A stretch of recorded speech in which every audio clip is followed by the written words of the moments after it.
Hello students, मैं Sanjeev Kumar Gupta diamond meet classes में आप लोगों का स्वागत करता हूँ। एक बार फिर मैं आप लोगों के बीच एक पोएम लेकर आया हूँ जिसका नाम है फायर एंड आइस।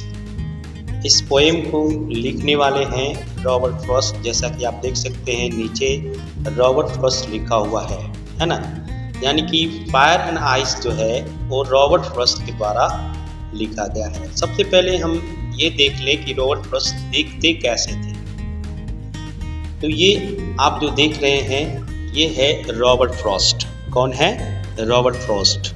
ये अमेरिका के बहुत महान कवि थे और इनका वर्क काफ़ी सराहनीय रहा। शुरू में इंग्लैंड में इनकी कविता का कोई वैल्यू नहीं मिला, लेकिन जब ये इंग्लैंड गए, इंग्लैंड में जाकर इन्होंने बहुत सारे पोएम लिखे तो इनका जो है पोएम का वैल्यू बढ़ते चला गया। जब 1914 में जब ये अमेरिका वापस लौटे तो ये एक महान कवि के रूप में उभर कर। ऐसे महान कवि का जन्म 26 मार्च 1874 सैन फ्रांसिस्को कैलिफोर्निया में हुआ था और इनकी मृत्यु 29 जैन 1963 को हुआ था। इनका जो नोटेबल वर्क है, जैसा कि मैं पिछले वीडियो में बताया था, दो महत्वपूर्ण इनका वर्क रहा, एक बॉयजविल और दूसरा नॉर्थ ऑफ बोस्टन। ये इनका दो वर्क काफ़ी सराहनीय रहा। तो पोएम, चलिए स्टूडेंट्स अब हम पोएम को शुरू करते हैं, है ना। सबसे पहले आप ये देख लीजिए कि ये फायर एंड आइस है और सबसे पहले मैं ये चाहता हूँ कि आप फायर और आइस का मतलब समझ लें, क्योंकि जब तक आप फायर और आइस का मतलब नहीं समझेंगे तब तक आपको ये पोएम अच्छे से समझ में नहीं आएगा। तो चलिए देखते हैं फायर का मतलब क्या होता है और आइस का मतलब क्या होता है। जैसा कि आप देख रहे हैं कि मैं एक चार्ट बनाया हूँ, है ना, और मैं ये समझाने की कोशिश करता हूँ कि फायर का मतलब क्या होता है। फायर का मतलब होता है avarice, desire, lust, anger and greed. Avarice का मतलब होता है प्रलोभन, मन में लालच रखना। डिजायर का मतलब होता है आकांक्षा, मतलब किसी देश को, किसी क्षेत्र को, किसी पर कब्जा करने की इच्छा रखना। लस्ट मतलब लालसा, एंगर मतलब गुस्सा और ग्रीड मतलब लालच। वहीं आइस का मतलब हो जाएगा इनडिफरेंस, हेट, कोल्डनेस, क्रुएल्टी और इनसेंसिटिविटी, है ना। तो यहाँ पर क्या देख रहे हैं कि इनडिफरेंस का मतलब उदासीनता होता है, हेट का मतलब नफरत, कोल्डनेस का मतलब रूखापन, क्रुएल्टी का मतलब निर्दयता और इनसेंसिटिविटी का मतलब होता है असंवेदनशीलता। तो ये मुख्य रूप से फायर और आइस का मतलब होता है, क्योंकि इस मीनिंग के बिना आप लोग पोएम को अच्छे से नहीं समझ सकते। इसीलिए मैंने एक चार्ट बनाया ताकि चार्ट बनाकर आप लोगों को यह बता सकूं कि फायर का मतलब आग नहीं होगा यहाँ पर, है ना। जनरली हम लोग क्या जानते हैं कि फायर का मतलब आग होता है, लेकिन फायर का यहाँ आग नहीं होगा, बल्कि एवैरिश, डिजायर, लस्ट, एंगर, ग्रीड आदि होगा। वहीं आइस का मतलब इनडिफरेंस, हेट, कोल्डनेस, है ना, क्रुएल्टी और इनसेंसिटिविटी होगा। तो चलिए अब पोएम को हम लोग स्टार्ट करते हैं। Fire and ice. Some say the world will end in fire and some say in ice. Poet Robert Frost कहते हैं कि कुछ लोग कहते हैं कि ये पृथ्वी फायर से समाप्त होगी और कुछ लोग कहते हैं कि ये पृथ्वी आइस से समाप्त होगी।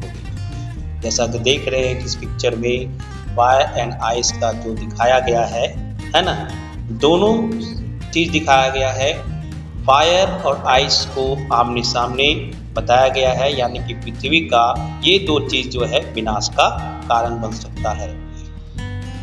तो कहने का अर्थ यह हुआ कि कुछ लोग कहते हैं कि पृथ्वी फायर से समाप्त होगा, अर्थात डिजायर से समाप्त होगा, गुस्सा से समाप्त होगा, और कुछ लोग कहते हैं कि नहीं, ये दुनिया आइस से समाप्त होगा, अर्थात नफरत से समाप्त होगा। From what I have tested of desire I hold with those who favour fire.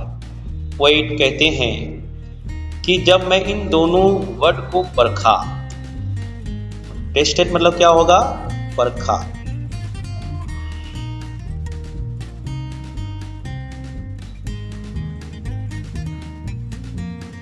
Tested means परखा।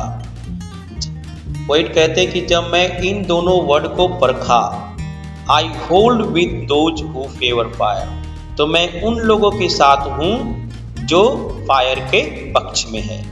अर्थात मैं उन लोगों के साथ रहना चाहता हूं जो फायर के पक्ष में है। अर्थात ये दुनिया पहली बार क्रोध से समाप्त हो जाएगा, डिजायर से समाप्त हो जाएगा। क्या चीज से समाप्त हो जाएगा, डिजायर से समाप्त हो जाएगा। But if it had to perish twice, perish मतलब क्या होता है, नाश होता है, पेरिश मतलब नाश। But if it had to perish twice, अगर इसे दोबारा नाश होने को होगा, I think I know enough of hate, तो मुझे लगता है कि उसके लिए हेट ही काफी है, नफरत ही काफी है। अगर दुनिया को दोबारा तबाह होना होगा तो नफरत ही उसके लिए काफी होगा।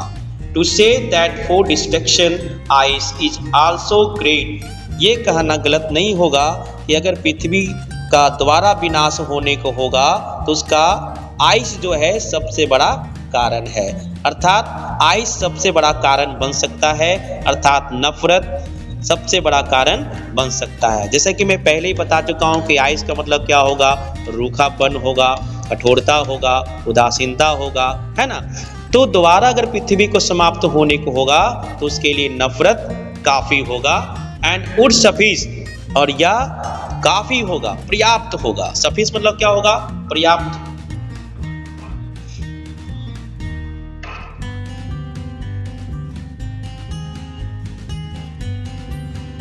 तो इस पोएम में ये कहा गया है कि पृथ्वी का विनाश जो है वो कोई प्राकृतिक आपदा से नहीं, बल्कि मनुष्य के अंदर पल रहे डिजायर, लस्ट, एंगर, है ना, हेट, कोल्डनेस आदि से समाप्त होगा।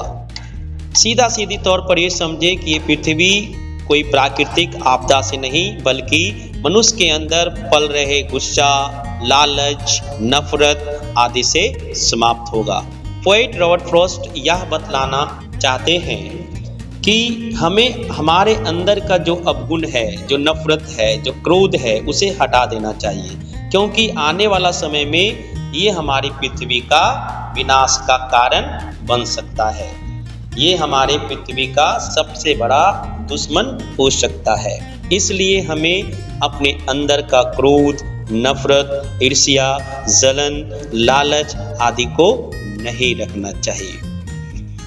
तो स्टूडेंट्स, मैं आप लोगों को यह पोएम पूरी अच्छी तरह से समझाने की कोशिश किया हूँ और उम्मीद करता हूँ कि ये पोएम आपको अच्छे से समझ में आ गया होगा। थैंक यू, धन्यवाद।